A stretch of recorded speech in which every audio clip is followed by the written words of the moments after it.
College ছুটি হয়ে গেছে আর বাসা যাওয়ার জন্য রওনা দিয়ে দিলাম।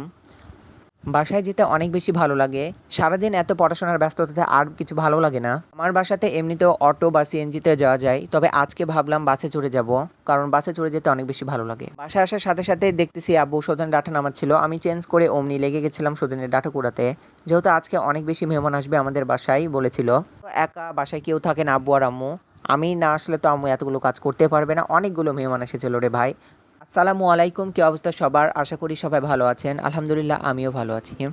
আজকে ক্লাস শেষ করতে করতে দুপুর 3টা বেজে গেছে, আর আমি বাসার যাওয়ার জন্য একবার রওনা দিয়ে দিয়েছি। আকাশের অবস্থা তো খুব বেশি খারাপ।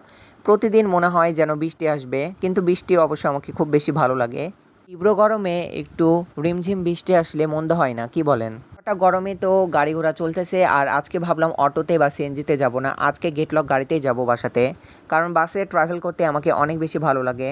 আজকে কপালটাও ভালো ছিল, গেটলক গাড়িও পেয়েছি, অন্যদিকে দেখতেছি বিআরটিসি বাসও আসছে। কি করার, আগে যেহেতু টিকিট কেটে নিয়েছি এই গাড়িতে উঠে গেলাম আমি। এমনিতে সিএনজিতে বা অটোতে যাই, তবে আজকে বাসে যাব। আজকে আমার মেহমানগুলো অনেক বেশি লক্ষ্মী। লক্ষ্মী কেন বললাম জানেন? তারা কোনো কিছু খাবে না বলতেছিল, যে সজনের ডাঁটা খাবে। কারণ আমার আম্মুর হাতে সজনের ডাঁটা চচ্চড়ি তাদের যেন অনেক বেশি পছন্দের। হোক, আমার স্পেশাল মেহমান, শুধু তো সজনের ডাঁটা চচ্চড়ি দিয়ে ভাত দেওয়া যায় না। তবুও তারা যখন ইচ্ছা করেছে, আব্বুকে বলে নামিয়ে নিলাম। দুই বাপ বেটা মিলে অনেকগুলো সজনের ডাঁটা নামিয়েছিলাম। আজকে ভাবছিলাম যে সজনের ডাঁটাগুলো আমি শেষ করে দেবো, কারণ এই ডাঁটা খেতে আমারও খুব বেশি ভালো লাগে। ডাঁটা নামানো শেষ করে চলে গেছিলাম আমার ছোট্ট ছোট পাতিহাঁসগুলোর কাছে। এবার আম্মু অনেকগুলো পাতিহাঁস কিনেছিল। এত বেশি কিউট দেখতে, তাদের খাঁচার মধ্যে বন্দি করে রেখেছিল। আমি খাঁচাটা সুন্দর করে খুলে দিলাম। এখন তারা মুক্তভাবে খাওয়া দাওয়া করতেছিল। অনেক বেশি ভালো লাগে ছোট ছোট পাতিহাঁসগুলো দেখতে। সব কাজ শেষ করে চলে গেছিলাম আমার রান্নাঘরে। যেহেতু খুব বেশি সময় নেই, দুই মা বেটা মিলে যেতটুকু পেরেছি সেতটুকুই রান্না করেছি।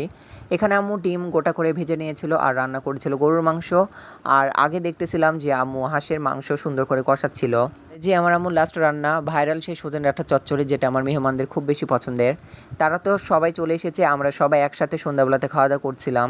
অনেক বেশি মজা লাগছিল। আল্লাহ হাফেজ বন্ধুরা।